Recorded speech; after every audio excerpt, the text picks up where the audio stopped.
안녕하세요. 시사발전소 한진입니다. 낯짝이 굉장히 두꺼운 윤석열 후보의 이야기를 좀 더 해보도록 하죠. 자, 국민의힘 윤석열 후보가 황당하게도 부동산을 말합니다. 그리고 세금을 말합니다. 자, 서울권 지역 유세 현장에서 이야기하는 공통된 윤석열 후보의 프레임, 이 안에는 가짜 뉴스도 있었죠. 정확하게 얘기해서 허위 날조 정보라고 이야기합니다. 자, 어떤 내용인지 기사를 통해서 먼저 함께 보고요. 이어서 말씀을 드리는 것으로 하겠습니다. 자, 먼저 오마이뉴스의 기사를 함께 보도록 하죠. 윤석열 20억 아파트 산다고 갑부 아니다. 세금 내기 바쁘다. 라는. 자, 윤석열 후보의 낯짝이 참 두꺼운 모양입니다. 그죠? 윤석열 후보자의 처가만 따져보더라도 특히나 감히 세금에 대해서 언급하기 힘들지 않겠는가라고 생각이 들어야 되는데, 감히 세금에 대해서 언급하는 나쁘끄러운 짓을, 그 어려운 것을 윤석열 후보가 해냈습니다. 자, 대표적으로 좀 기억나는 몇 가지만 좀 예를 들어보자고요. 지난 그 재벌들이 탈세하는 수법 중에서는 이런 게 있어요. 그러니까 이제 윤석열 후보 처가 측에서 확인할 수 있는 재벌들의 탈세 수법. 문제가 많은 내용들이 많죠. 예를 들어 1인 법인을 하나 세워요. 그리고 나서 그 1인 법인을 세우고 나서 직장인 가입자로 둔갑을 하고서는 비상식적으로 소액 급여를 적용합니다. 그렇게 해서 탈세하는 수법. 이게 지난 이명박 역시도 했던 수법이죠. 하나의 회사를 설립하고 그 안에 자신을 등록해서 소액의 급여를 받고 뭐 세금을 탈세하는 방법. 지난 윤석열 장모 최은순 씨가 100% 주주로 있었던 주식회사 코바나 컨텐츠의 그 대표로 누구를 앉혔습니까? 김건희 씨. 자신의 딸이 김건희 씨를 앉혀놓고서 말도 안 되는 월급 급여를 책정해 놓고서 제세공과금을 부담을 정말 최소한으로 줄이게 됐죠.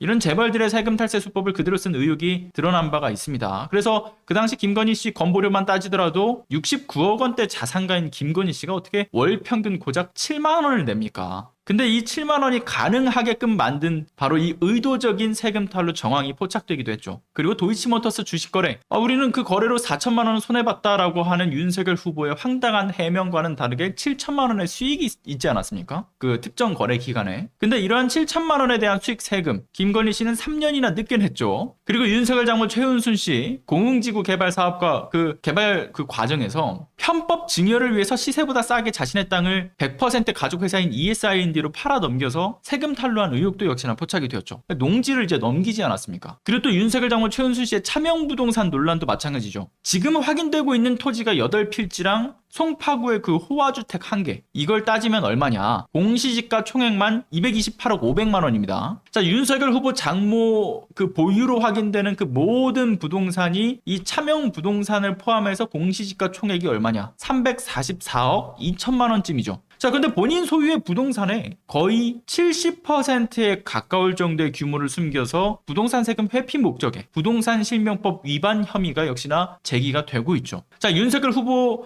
처가를 둘러싼 세금 탈루 정황만 도대체 이게 몇 건입니까 도대체? 자, 이런 소위 세금 도둑으로 지목받고 있는 와중에 애초에 세금을 이야기한다는 것 그 자체가 일단은 나쁘끄러운 짓인 거죠. 아무런 사과와 반성도 없이. 자, 그렇다면 앞서 보신 그 기사 본문 내용 조금 더 들어가서 한번 보도록 하겠습니다. 자, 윤석열 후보자의 서울 지역 유세 부동산의 방점이 찍혀 있었다. 집 한 채 갖고 사는데 여기가 어떻게 가쁘냐? 월급 타서 돈 벌어서 세금 내기 바쁘다라고 주장을 했다라고 합니다. 그러면서 건국 이래 구경도 하지 못한 집값 폭등을 이 정부가 만들어냈고 그 정부가 실수한 거라고 생각하지 않는다. 일부러 악의적으로 집값을 폭등시킨 것이다 라는 주장을 펼쳤다고 합니다. 민주당이 선거를 위해 의도적으로 부동산 가격 상승을 부채질했다라는 황당한 논리의 주장을 펼쳤죠. 할 말을 이렇게 만들죠. 자, 윤석열 처가만큼 대표되는 부동산 투기 세력 그 어디에도 찾기 힘들 정도로 아주 대표되는 세력이지 않습니까? 윤석열 처가만큼 확실하게 이 부동산 투기 세력이 또 특정되는 곳은 많지 않아요. 자, 아산 신도시 땅 투기를 통해서 LH 132억의 보상금을 받아가지고 총 102억의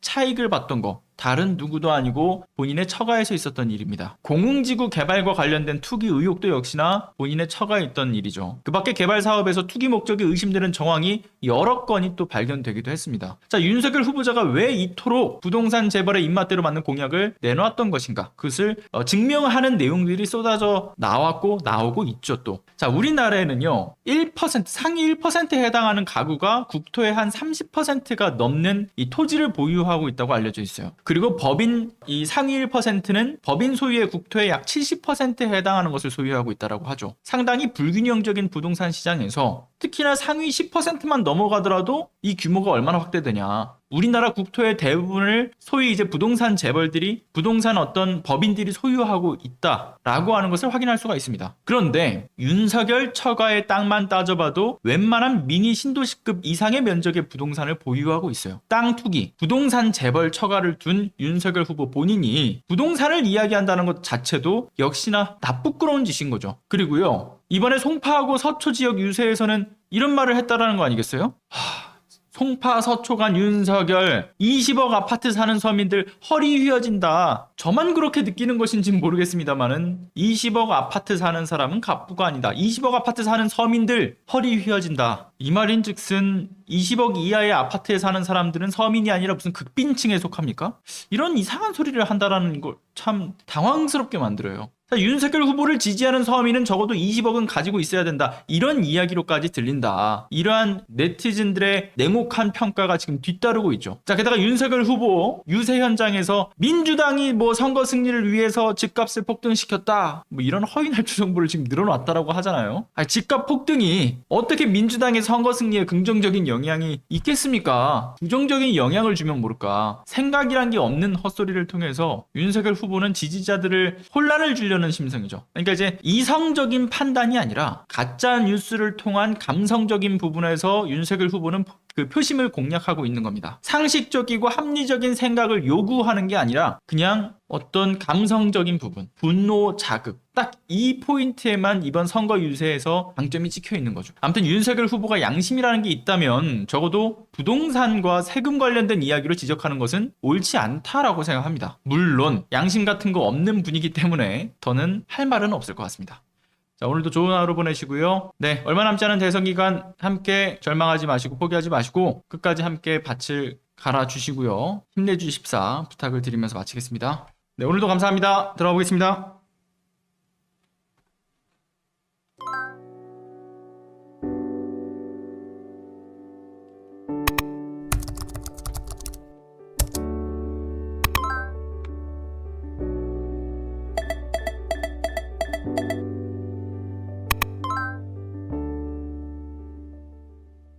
안녕하세요.